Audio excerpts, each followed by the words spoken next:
Yeah. Great. I'd like to call the meeting to order, and the first order of business will be public hearings. First, Syracuse Soma, LLC. Okay.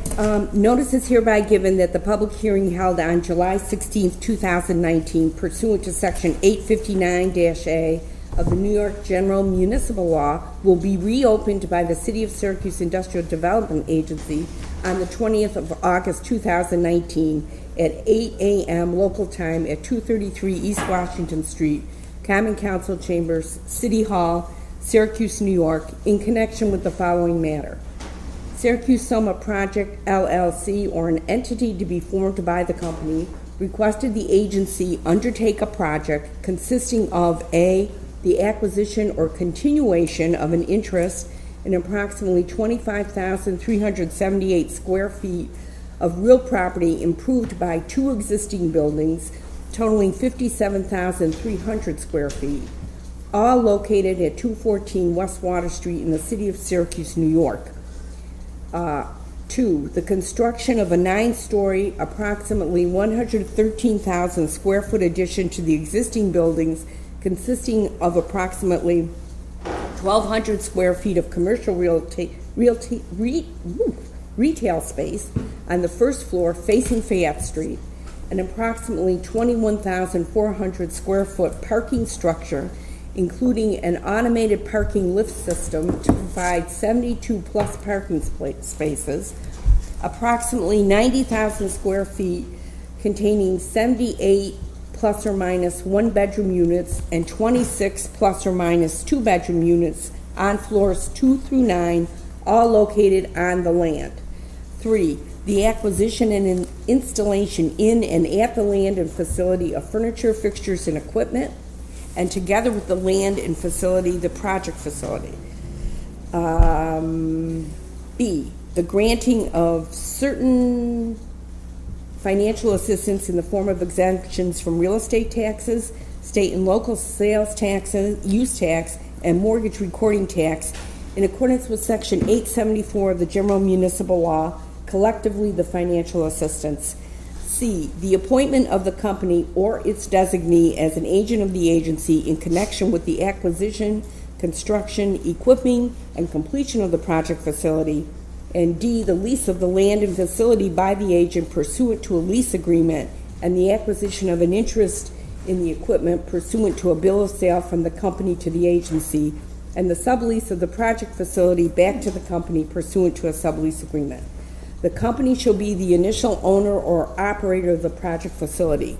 The agency will, at the above stated time and place, hear all persons solely with respect to the proposed financial assistance to the company. A copy of the application filed by the company with the agency with respect to the project, including an analysis of the costs and benefits of the project, are available for public inspection during the business hours at the office of the agency located at 201 East Washington Street, 6th floor, Syracuse, New York. Thank you. Would anybody like to speak on behalf of the project? If so, please introduce yourself. Good morning, James Trasher, CHA, here representing Syracuse Soma LLC, with me as well as Rich Pascarella. We were here at the last SIDA meeting presenting our request for pilot agreement, sales tax abatement, and mortgage recording tax abatement. We've been to a couple finance committee meetings as well. As stated in the public notice, our proposed project is between Erie and Water, coming and completing the third phase of this project. Previously, the developer started this project in looking at doing one complete building, but based on some of the approval processes, it was done in 3 steps. First, the Amos building, then, as we call it, Amos 2, and then the last component being the Jacob. As stated in the notice, we have a component of retail, a section of automated parking, a lobby area with some amenities for the tenants, and then residential living above.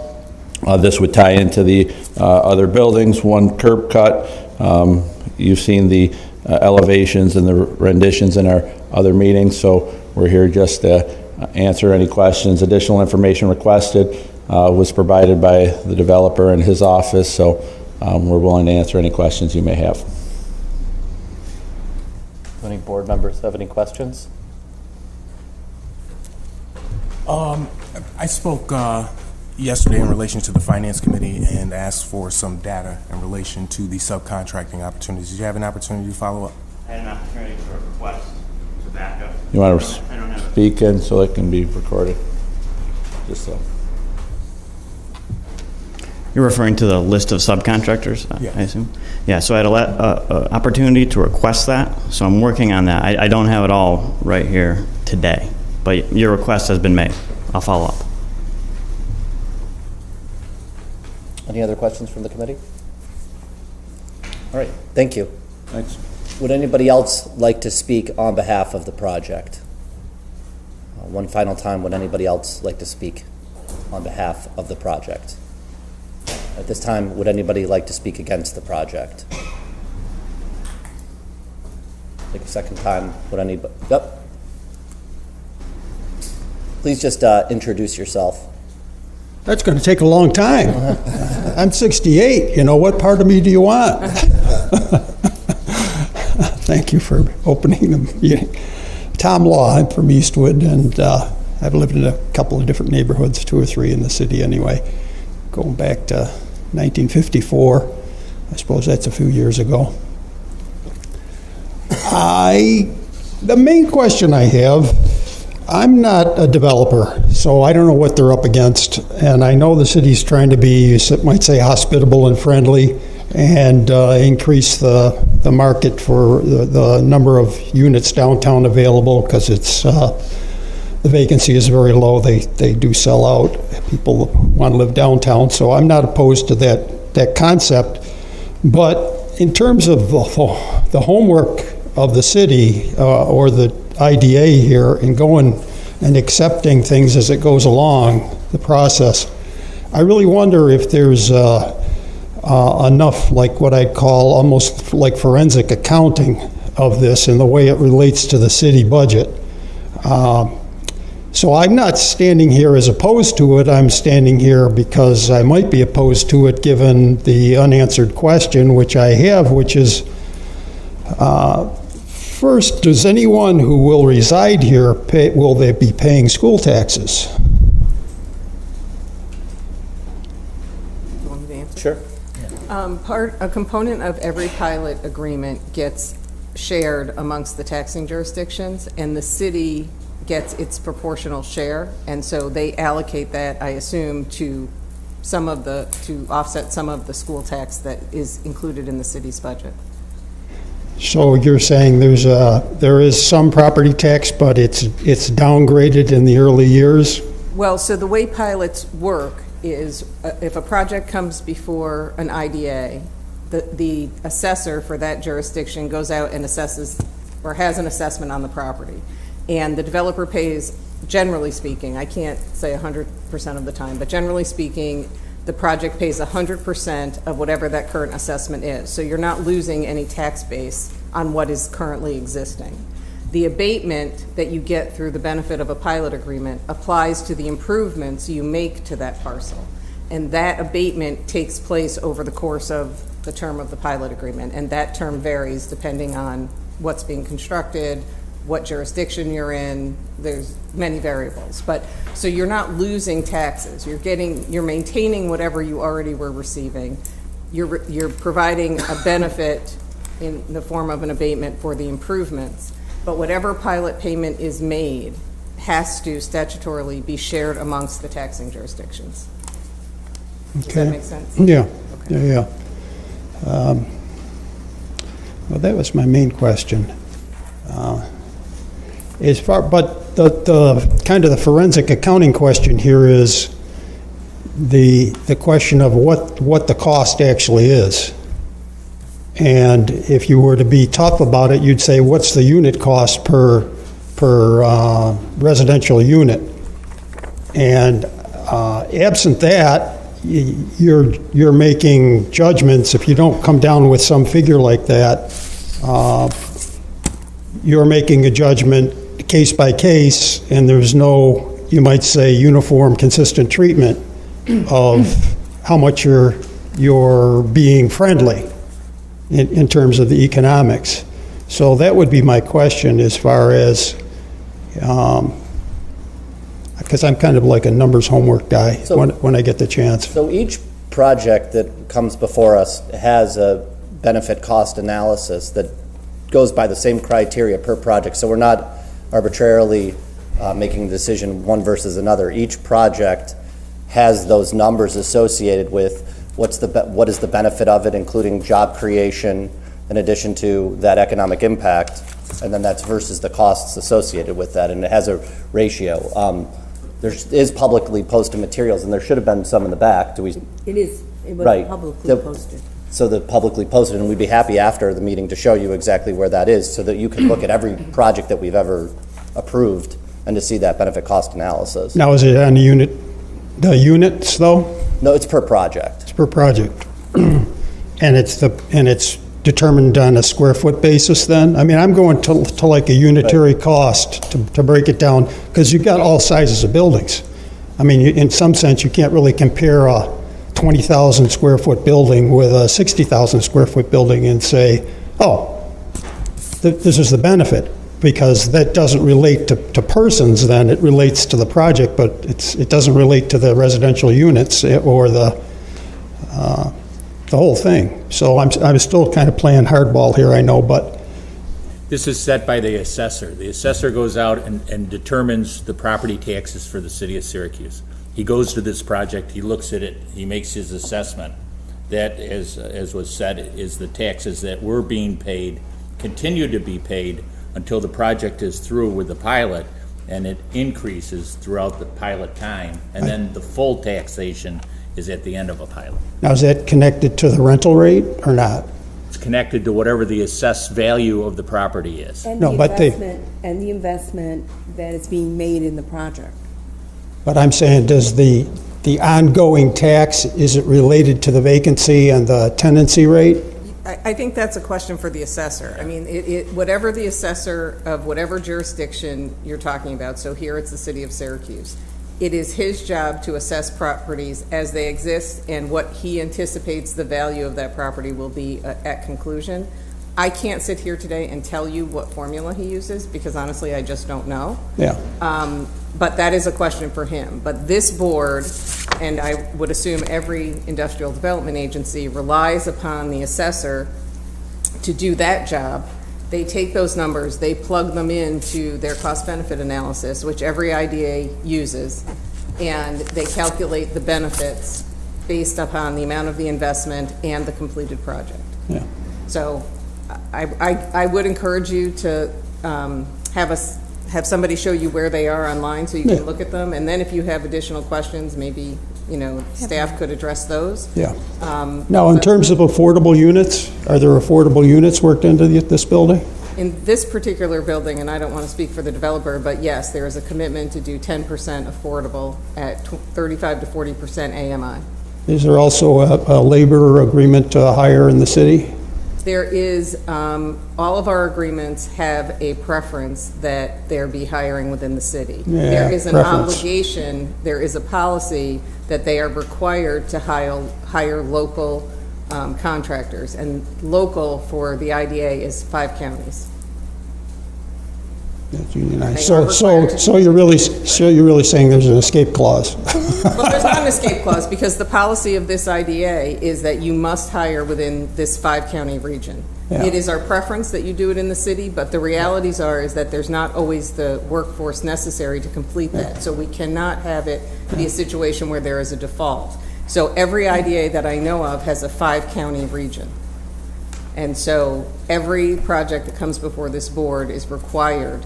Well, you're saying Hire within historically, yeah, but I'm saying what's new. That you're saying historically what the standard is, I'm saying what's new. And my question in that regard would be if you're tied in with the apprenticeship programs that are being really highly, I think you've got a lot of good questions that could be answered by us after, but we need to really get on with this. well, are you gonna vote today? No, but we have other Well, things. later you will. We will vote. We'll be voting on this, We'll vote on this. but I think that a lot of the questions that you're asking have been brought up and in the past, and will be, we can give you the history of all this, but unless you have a few more minutes, I mean. What do you mean? Me? Yes. I came here. One or two more questions, because we need to go down with the agenda. Well, in terms of the apprenticeship program, just the local workforce, I mean, that the apprenticeship program is really being pushed by MACNY and the school district and a lot of people, and there's engagement. There are a lot of students involved in the apprenticeship. If you're not tied in with the apprenticeship, I'd say you're defaulting to a historical trend and not updating yourself. And I would say that the city is working, and Aggie can speak about this, city is, Yeah, so let's get new. That's kind of what I'm saying. I mean, if I said anything today, it's like, these young guys, they've had training. You have a master mason on the job. He's certainly gonna get an opinion within some days of where that person, that apprentice, is good and working, and what they need to learn and what might be introduced to them. And absent the opportunity, the guy's going to be working at $15 when he could be working at $30. I like $30. sure. I don't always get $30. Thank you. Thank you. Would anybody else like to speak against the project?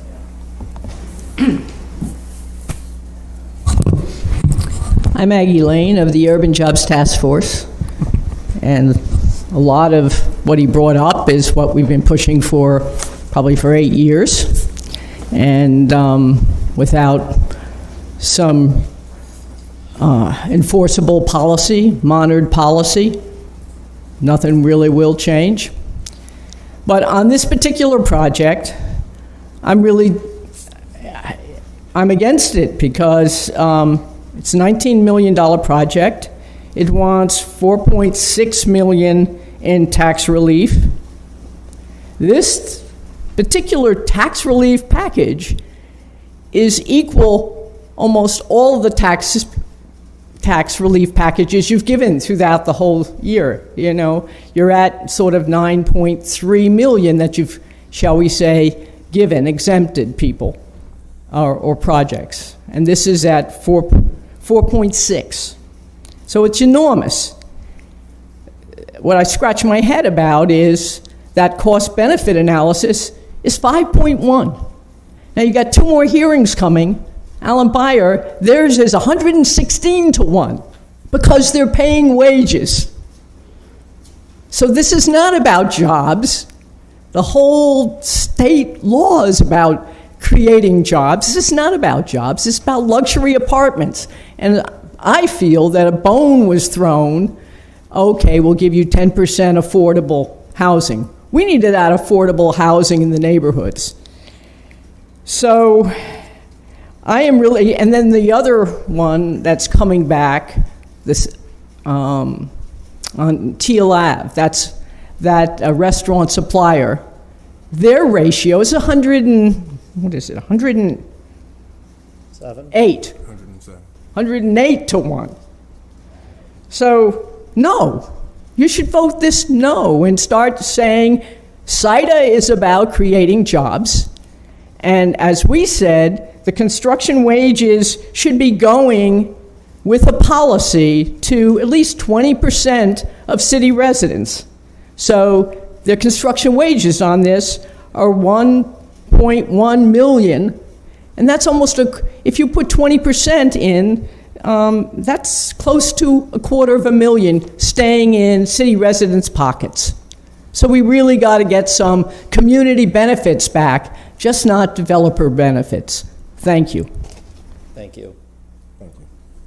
Would anybody else like to speak against the project? One final time, would anybody else like to speak against the project? Peter King, Urban Jobs Task Force. For the reasons similar to the 2 people who have just raised the reasons, I haven't done all the reading on this, but I've seen a number of other projects. The university area apartment projects go up, which that is student housing. Understandably, maybe we need some luxury housing. I have to ask, what is the benefit for the city resident who would be footing the bill with the taxes, and specifically to policies that would be something to come to consider new policies. But for this project, I would say under the current proposal, I'm opposed to it. Thank you. Thank you. Would anybody else like to speak against the project? Hello, Linda Malik, Alliance of Communities Transforming Syracuse. So one of our new forming task forces is about housing. We are looking at so many people who are in such desperate need of quality housing here in Syracuse, and I continually hear about all these grand housing projects for the wealthy while people are suffering. What I would like to see is maybe some of these developers working as an ambassador for the city, working for the people who really need quality housing, affordable quality housing, and putting some skin in the game that isn't just benefiting them, but that is benefiting the whole city. Until I start hearing that, I am tired of these tax giveaways to all of these developers. We must change the system. I am against this. I'm sorry, what was your name again? Linda Malik, M-A-L-I-K. Thank you, Ms. Malik. Would anybody else like to speak against the project? Okay, thank you. Moving to the next hearing? Yeah, we're closing the hearing for Syracuse Soma. No, I didn't. Okay. So, okay, the next public hearing is for Allen Buyer Auto Sales, Inc. Notice is hereby given that the public hearing held on April 16th, 2019, pursuant to Section 859A of the New York General Municipal Law, will be reopened by the City of Syracuse Industrial Development Agency on the 20th of August, 2019, at 8 a.m. local time at 233 East Washington Street, Common Council Chambers, City Hall, Syracuse, New York, in connection with the following matter. Allen Buyer Auto Sales, Inc., Allen I. Buyer Family Trust, Stephen Gary Buyer, and West Genesee Realty Associates, LLC, and together with Allen Sales, the trust, and Buyer collectively, the company, requested the agency to undertake a project consisting of A, the acquisition of an interest in approximately 1.89 acres of improved real property bearing tax map number 108.1-02-19 and commonly referred to as 1232-36 West Genesee Street, also known as 1230 West Genesee Street, Parcel 1. 2, approximately 3 acres of improved property bearing tax map number 108.1-02-35.1 and commonly referred to as 1232 West Genesee Street rear, Parcel 2. And 3, approximately 2 acres of improved real property bearing tax map 108.1-02-20 and commonly referred to as 1288 West Genesee Street, Parcel 3. Each in the city of Syracuse, collectively the land. Certain improvements, including but not limited to an existing approximately 25,820 square foot building located on Parcel 1, an existing approximately 17,000 square foot building located on Parcel 2, and an approximately 34,802 square foot building located on Parcel 3. All of which are served by common driveways, parking, and pedestrian walkways, and all which comprise the Allen Buyer Volvo facility, collectively the improvements. The renovation to the improvements in the land include but are not limited to the interior showroom, sales offices and reception areas, external replacement of entry, new exterior wall finishes, updated signage, the existing basement, replacement of an area of deteriorating floor slab, refreshed directional pavement graphics, and roof placement, collectively with the land and improvements of the facility. The acquisition and installation in and at the land and facility of furnitures, fixtures, and equipment, and and together with the land improvements in the facility, the project facility. B, the granting of certain financial assistance in the form of exemptions from property tax, state and local sales and use tax, and mortgage recording tax in accordance with Section 874 of the General Municipal Law, collectively the financial assistance. The appointment of the company or its designee as an agent of the agency in connection with the acquisition, reconstruction, renovation, equipping, and completion of the project facility. The lease of the land and facility by the agency pursuant to a lease agreement, and the acquisition of an interest in the equipment pursuant to a bill of sale from the company to the agency, and the sublease of the project facility back to the company pursuant to a sublease agreement. The trust and buyer are the fee owners of Parcel 1, Realty is the fee owner of Parcel 2 and Parcel 3. The agency will, at the above stated time and place, hear all persons with views with respect to the proposed financial assistance to the company. A copy of the application and any supplements filed by the company with the agency with respect to the project, including an analysis of the costs and benefits of the project, are available for public inspection during the business hours at the office of the agency located at 201 East Washington Street, 6th floor, Syracuse, New York. Thank you. Would anybody like to speak on behalf of the project? Second time, would anybody like to speak on behalf of the project? Okay. At this time, would anybody like to speak against the project? Second time, would anybody like to speak against the project? Okay. With that, the public hearing is over. Next.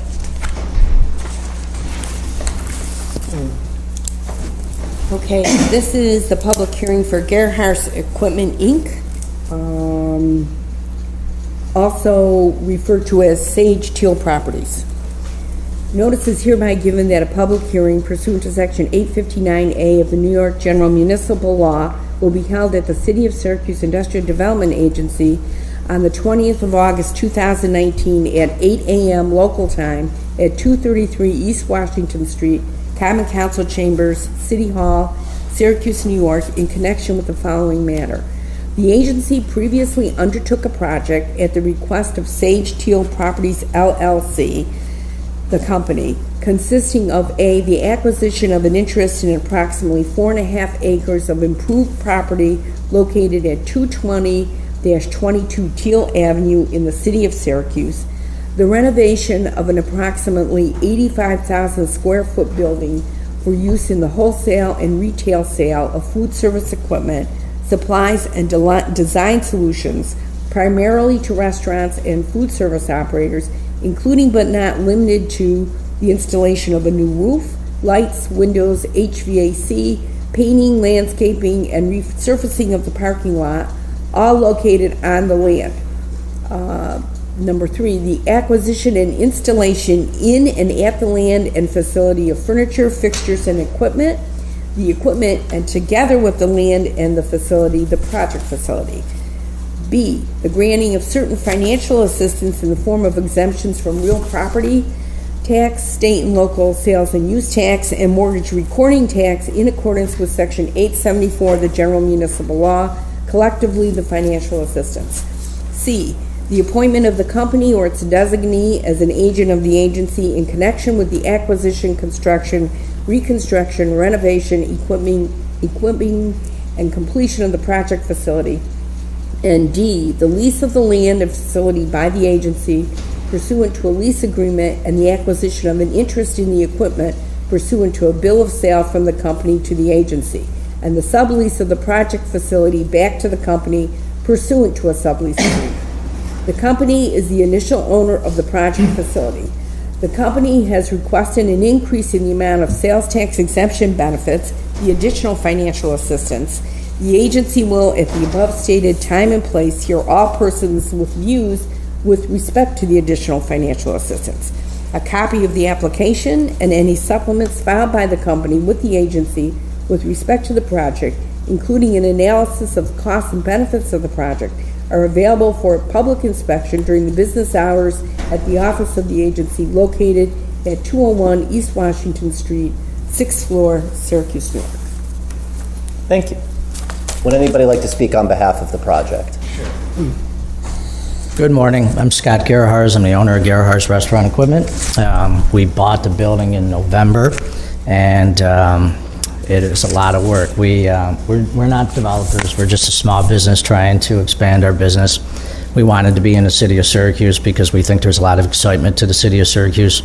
We looked all over for a building. It is very difficult to find offices and warehouse nearby the city of Syracuse. So we bought a building that was bigger than what we needed it to be because that was the best building we could find. The building was built in 1939, had lots of environmental issues. We've addressed all those issues. We've turned this building into something very, very special. In the process, we thought we'd spend about $5 million. We still have we've spent that and then some, and we still have probably about $1.5 million to go. So that's why we're coming up here to ask for a few more tax exemptions. This isn't a development deal. This is just us trying to turn our business into a bigger business and accommodating our customers with an educational facility that we think is going to be really, really helpful in helping them grow their businesses. We're going to have seminars for restaurant owners for things like sexual harassment and tips and wages and serve safe and how to operate a sanitary food service operation. So we think it's going to be really, really good. Just wanted to take a moment to the people who made comments earlier. I really appreciate people like these guys. I think it's great that we have people that watch these things. I will say that I'm kind of following your camp about some of these, giveaways, but these aren't giveaways. These are just kind of slowing down the taxes that you're going to pay on a really, really big investment. And I will say that these guys do their homework too. The reason I'm back here is because we've reached our total, and we weren't going to get any more because these guys are paying attention to it. They really do their homework, and they really do the cost-benefit analysis as you were looking at.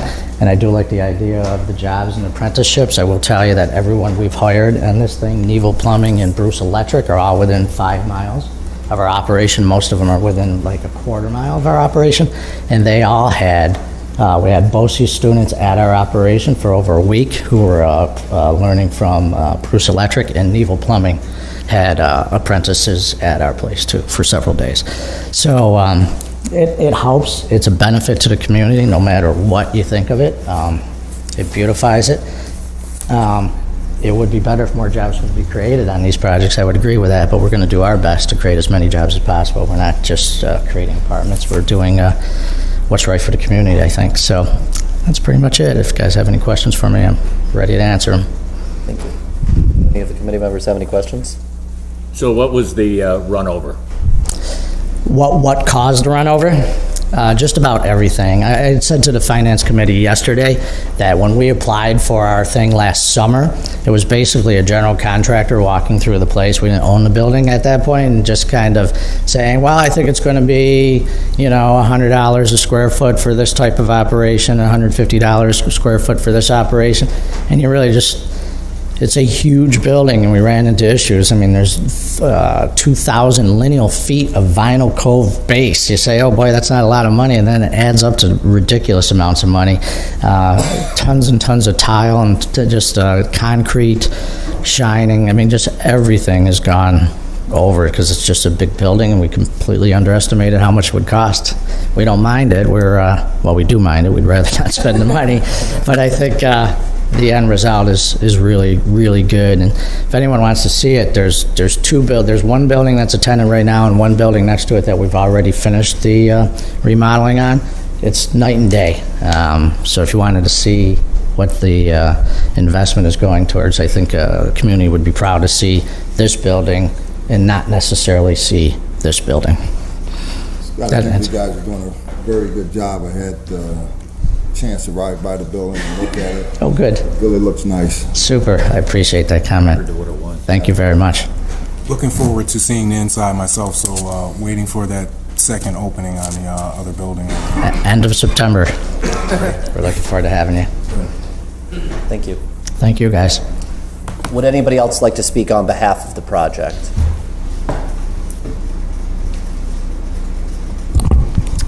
I would like to just encourage you to keep on hiring local. There is the first black master plumber, Nadante Jones, and just want you to know that. And he has a state-approved apprenticeship, and give him a shot. Nadante Jones. Thank you. Would anybody else like to speak on behalf of the project? At this time, would anybody like to speak against the project? Second time, would anybody like to speak against the project? Okay. At this point, the public hearing is closed.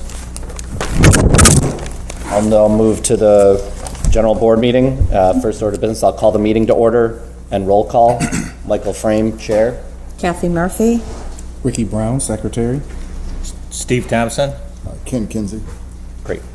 I'll note that proof of notice was adequately given and move to minutes. First order of business is the approval of the minutes from the April 16th, 2019 board meeting. What was the cause for the revision, Judy? Yes. What was the cause for the revision? There was 2 sentences in the middle that got dropped, half of one and half of the other. We apologize. I don't know how it happened. Debbie and I, we both looked at it. We thought it was verbatim, but we corrected it. We reposted it to the website, and the minutes are correct now. I'll entertain a motion to approve the minutes from April 16th, 2019. Make a motion. Second? Second. All in favor? Aye. Any opposed? Any abstentions? Next, we'll move on to approval of minutes from the July 20th, 2019 Board of Directors meeting. Mr. Chairman, I have one comment to these. So in the section regarding executive session, there was a motion that took place in executive session to approve up to $5,000 to do appraisals on certain properties. It was omitted inadvertently from the transcript here, so I would just like to request that you move the minutes as amended, and we will add that motion. So moved. Okay. Second. All in favor? Aye. Now we'll vote on then with the approval on the full minutes. So then approval of the July 20th minutes. Make a motion. Second. All in favor? Aye. Great. Moving on to committee reports. I'll note we did have a finance committee meeting yesterday. We had 3 topics in which we discussed: the Syracuse Soma project, the Gerhard Equipment project, and then 327 Montgomery, and all of those will be discussed moving down the agenda. So with that, we'll move on to new business. So the first set of resolutions for consideration in your packet today are those that pertain to the Syracuse Soma project. I won't go into a long dissertation as to what the project consists of, as we just sat through the public hearing. In your packet is the cost-benefit analysis that was discussed, and then the first resolution would be the inducement resolution. As with all inducement resolutions, this inducement resolution would authorize the project to be undertaken by the board. I will note that the Planning Commission previously performed the seeker analysis. It appointed itself as lead agency and notified this agency of its intent to do so. They have adopted a negative declaration, and we will comply with, follow their lead on that issue. So with that, you are free to proceed, having seeker been done. So again, this resolution would undertake the project. It would appoint the company as your agent for purposes of undertaking and completing the project. It would award up to $720,000 in state and local sales and use tax. It would authorize you to execute the agency agreement, which is the agreement that is attached to every inducement resolution. And I will note that this project is committing to 10% for residents, or tenants, I should say, earning between 35 and 40% of AMI. So there's 3 resolutions before us, correct? Right, but now we're just going to vote on the inducement. Right, We'll vote so- on them separately. okay. But yes, there are 3 in your packet. I'll entertain a motion for the inducement resolution. I'll move it. Second. Second. All in favor? Aye. Those opposed? Opposed. Abstain? Any abstentions? Opposed. Okay. The resolution carries. The next resolution in your agenda is the pilot resolution with respect to this project. So for purposes of clarifying the record, as you may know, there currently exists what is termed to be an amended pilot on this project, because this project started back in 2006. It was presented to the then SIDA board as a multi-phase project. They undertook the first project. They completed the construction and the project in accordance with their application to SIDA. In the second to last year of that pilot agreement, they came back because they were ready to proceed with the second phase. They bumped the base assessment at that time to full taxes on the first phase. They forfeited their last year of their existing pilot. They undertook the second phase, and the board granted them benefits for that second phase, which included a pilot agreement. The then board, instead of entering into a whole new pilot agreement because they deemed it to be part of the first phase, entered into what they called an amended pilot agreement. But it should be clear to this board that the amended pilot agreement did not extend the benefits on the first phase. Under the amended pilot agreement, the first phase was fully taxed at then market rate assessment. They paid full taxes on it. They were given an abatement on the second phase. They are currently only in their 5th year on what is a 12-year pilot under that amended pilot agreement. The proposal before the board is to forfeit the balance of that pilot agreement for the benefit of that second phase. The assessor has provided an assessment fully for the first 2 phases. The new pilot agreement would require that they pay 100% tax on phase 1 and phase 2 based upon full assessment and receive a benefit for the improvements that will be constructed as this third phase. So we will be entering into a new pilot agreement that will reflect that. 100% taxes on what currently exists, and abatement over 10 years on phase 3 should you choose to proceed. Any questions from the board? Right. This time I'll entertain a motion for approval of the resolution approving a payment in lieu of tax schedule and agreement and authorizing the execution and delivery of certain documents by the agency in connection with therewithin. I'll move that. Second? Second. All in favor? Aye. Those opposed? Opposed. The resolution carries. The last resolution in your agenda is the final approving resolution, which authorizes the execution and delivery of all necessary documents to confer the benefits approved by the agency and to close on the lease transaction. I'll entertain a motion to approve the final resolution. So moved. Second? Second. All in favor? Aye. Those opposed? Opposed. The resolution carries. Thank you. Moving on, the next item in the agenda is the Allen Buyer Auto Sales project. You previously approved the inducement resolution, but the assessor was still working on the pilot numbers at that time, which is why we reopened the hearing today, because we now have been provided with those pilot figures from the assessor. And so before you is the cost-benefit analysis, and the first resolution to be considered is the pilot resolution. This pilot resolution will cover the parcels that comprise the project and has been reviewed by the assessor as well. I'll entertain a motion to approve the pilot resolution. So moved. Second? Second.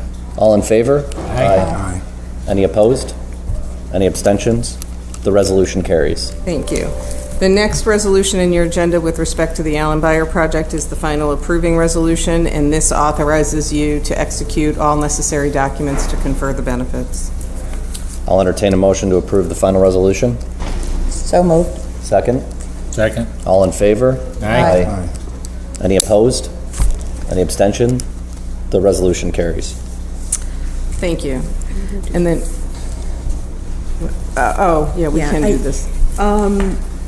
If regarding Allen Buyer, as you may remember, at the last meeting, counsel for the company asked about a waiver regarding materials that they needed to buy from the Volvo Corporation. Right. They have submitted a letter, which I'm passing down, outlining the amount of money it they need to have weighed, outlining the contracts. Has this been posted with Yes. with the meeting materials? And it is acceptable. We just wanted to bring it to your attention because he asked about it during the meeting. But it's standard. These are packages that the Volvo Corporation requires them to buy. It's not totally unusual that this happens occasionally with some of the larger corporations, hotels, the Marriott Corporation. It's the same thing, and this is basically what this is.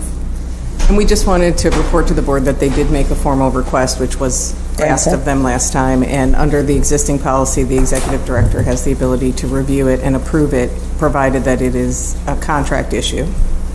So, And it's the opinion of council that this is a contract issue? yes, Okay. So you're just making us aware? just making you aware. Okay. Thank We're you. aware. You're aware, duly noted. Aware, duly noted. The last matter in the agenda that has my name by it is the Gerhardt's Equipment, also known as Sage Steel Properties. As you heard this morning, the request before the board is to increase their sales tax exemption that was previously awarded and to extend their sales tax appointment by a few months. So their sales tax appointment is still in place. It is not set to expire until April of 2020. But Mr. Gerhardt's recognized that given the scope of the renovations that actually have to take place and some delays that occurred early on in terms of some of the renovation, he's not sure that they will be complete by April 2020, so he has asked to have that extended to September 30th of 2020, so a few months, in conjunction with an increase in their state and local sales and use tax exemption. So they are looking to have the award be increased to $220,800 and the extension through September 30th of 2020. I'll entertain a motion to approve the resolution. Make a motion. Second? Second. All in favor? Aye. Any opposed? Any abstentions? The resolution carries. Thank you. Judy? Okay, the next item is regarding 327 Montgomery Street. As you know, the agency owns the building at that address, and our tenant vacated it May 1st. And what we would like to do is to have an appraisal done of the building to get its value as we move forward to decide how we're going to handle it. So we do have appraisal quotes, and it appears the least expensive one we received is for $2,450. So I just need you to approve that. And we'll go ahead and have the appraisal done, and I'll report to you at the next meeting. I'll move that. Second? Ricky, second. Okay, Ricky seconded. All in favor? Aye. And then there is one final item that is not on the agenda. Salina First came to the agency with a request just the other day, on Friday. Gail Montplaisir is here in the room, the developer. As you know, SIDA still owns the property. We intend to, we have a purchase offer in on it from Salina First to be closed by the end of the year. They are proceeding with investigations for a brownfield cleanup. We've approved a project for it, but because of timing, they need to get on the property now to remove a large number of trees that exist on the property. The city arborist has looked at this, and he is fine with it, based on the fact that they intend to, when the project is complete, replace as many of the trees as possible. But as he referred to it as, it's a forest over there, and they need to take those trees down. So because of the fact that the agency still owns the property, we need to get your permission to Is there any zoning issues involved with this? No? No. Okay. I can't answer. I don't know. I can. No. Okay. I thought I saw in the documents something about that this has to go to the BZA. Well, it does have to go to the BZA, but it has nothing to do with the issue of the trees. And the reason the project is going, Gail is here, the BZA, because the rezone isn't complete yet. What is it? So this would, but this has, the tree removal will have nothing, will not be with whatsoever. the rezone. Correct. Right. So we're not impeding other agency in terms of the rezone, with the rezone on this? That is correct. Okay. So just for purposes of everybody's collective recollection, this property has contamination on it, and SIDA applied for and got it into the brownfield cleanup program. Subsequent to being accepted into the program, SIDA worked with the developer who had a purchase offer on the property to add them to the program. So, because the way it works is the credits that will result from the cleanup, SIDA doesn't benefit from those, but the developer who ultimately will own it will benefit from those credits. The onus is on the developer to do the remediation. So the developer is working with DEC to undertake the remediation, and one of the requirements of DEC, according to the developer, is that they go in and do certain soil testing, and given the number and placement of the trees, they can't get the equipment on there to do the necessary soil testing. So they want to remove the trees in order to be able to do the soil testing for DEC. So if everything was perfect, we would say, well, wait until you own the property, then you're not taking our trees down. But the issue is they still have to go through the BZA because of the rezone issue and some other things, and so they don't want to delay complying with the DEC's orders to do the soil testing. Makes sense. Right. So what I would recommend to the board, if you're considering approving this to allow them to take the trees down, is that the developer confirm in writing through their counsel that they are responsible, it is their sole cost and expense to remove the trees, that if for whatever reason, if they don't close on the deal by December 31st and there's no extension given, that they have to replace the trees or forfeit their deposit. They put a $5,000 deposit down a couple of years ago when we entered into the original contract. So Paul is their attorney, which is why I'm looking at him. Okay. I'm sorry, I didn't hear that last part. So if for whatever reason you do not close by December 31st with the agency on the acquisition, and you have not received an extension from the board to do so, then you would either have to, at your sole cost and expense, replace the trees or forfeit your $5,000 deposit. Okay. We're good? So that would be my recommendation to the board if you're inclined to allow them to take the trees down to do the testing. Are we going to package that as a formal resolution? Yeah. After the... Yes, that was it. Okay. That would be my recommendation for your resolution. Based on council's advice, I'll entertain the motion. Would anybody? I'll move the motion to approve a resolution authorizing the tree removal immediately, with the understanding that should conditions not prevail for closing, the developer is under contract to either replace the trees or forfeit their deposit. And Sue will word it properly, Gail, so I don't get you in trouble. Absent an extension from the board. Right, that's the other piece. So. This came up really just at the last minute. Right. So. Right. Can I have a second? Second. All in favor? Aye. Any opposed? Any abstentions? The resolution carries. Thank you. Is there any other new business? Okay, with that, I'll entertain a motion to adjourn. So moved. Motion. Second. All in favor? Aye.